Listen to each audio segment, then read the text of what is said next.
Now, this is probably the most fun part of the process, where we figure out, okay, what is our channel of acquisition? How can we get 1,000 impressions every single day? What's the mechanism that we can use? Is it meta, email, cold outreach, etc.?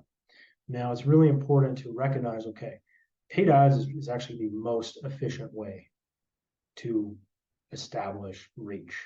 Now, not everybody has $1,500 to $3,000 a month ready to go and invest in paid ads when they're starting a business. So that removes that channel. But if you do, meta is the highest leverage way to generate impressions. It's the easiest way to generate eyeballs on the service. Now, the next channel that we could use would be outbound. So there's two mechanisms that we can do. We can do social outreach and then personalized email. So sending out 100 DMs every single day. And number two is sending out at least 100 emails every single day. So still a ways away from 1,000, but starting off at 200 is the best place to start generating some traction. Now, personalized email, this is like any kind of marketing where the offer really comes first. The offer, think of the offer as like the bedrock for making this strategy effective. Because without the offer, there's no way to actually generate traction in the market. Because we can send out 1,000 emails every day.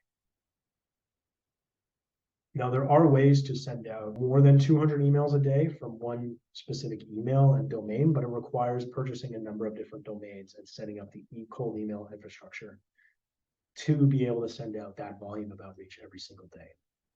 Now, personally, this is the best place to start. However, Google continues to cramp down and make their spam filters more and more stringent. And so this process is just going to become less and less effective with time.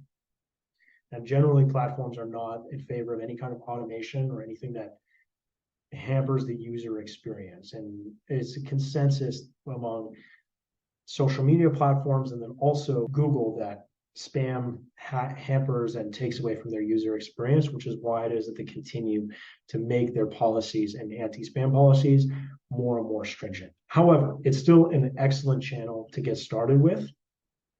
And I would definitely suggest purchasing a number of different domains and then plugging in the email specifically. Now, if you'd like for one of our team to take a look at your email policies and your internal email policies and how you have all of this set up, we'd be happy to take a look at it. So, and yes, complimentary assessment of that. Now, because it is really complicated. Now, I offer that because it's like Lemlist is a great tool as well. Say, for example, if you don't want to connect on a call with us, Lemlist has a lot of great free tools and resources and checklists to make sure that your email health is good. So worth noting that as you scale this, it's very easy to hit a point of diminishing returns with outbound email, because as you start sending more and more and more, you start to hurt your domain health more and more. And then you start getting into trouble of, say, for example, IP address blacklisting, etc.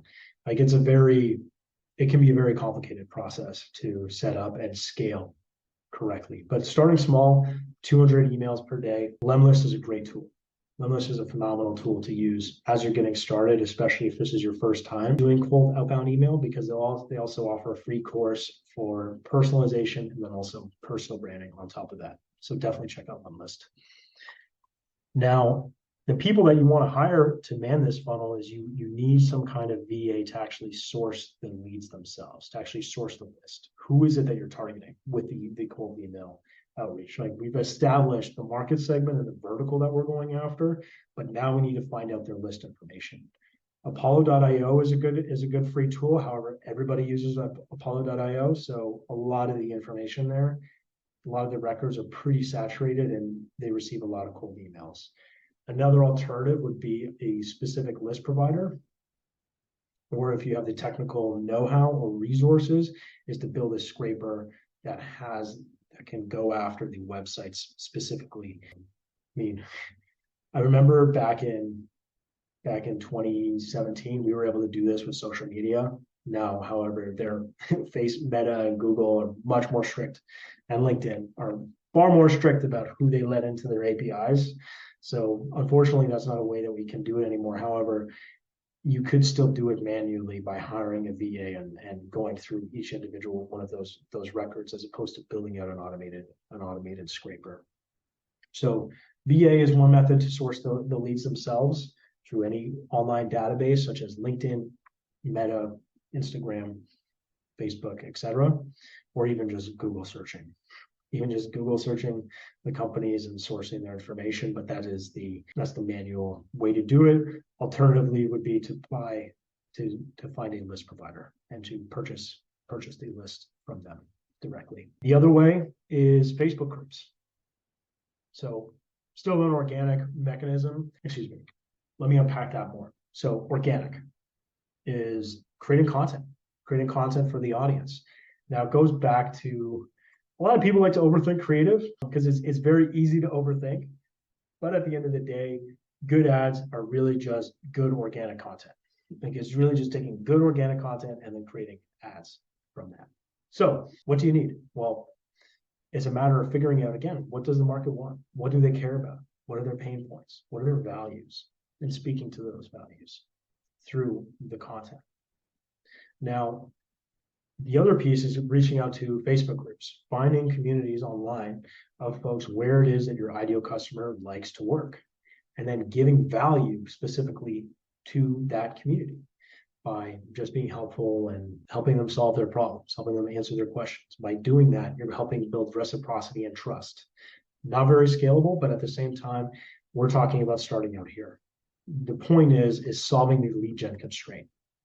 The most important part about this, and litmus test of success, is making sure your calendar looks like this.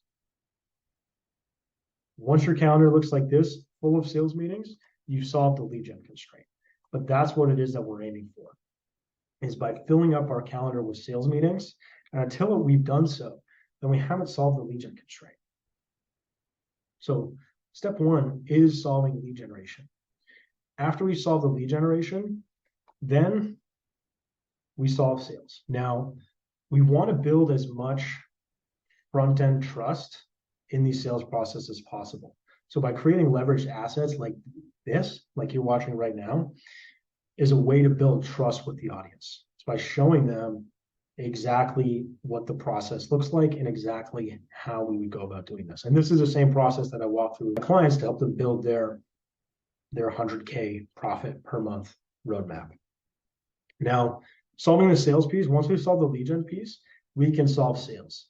Now, it's like Hormozi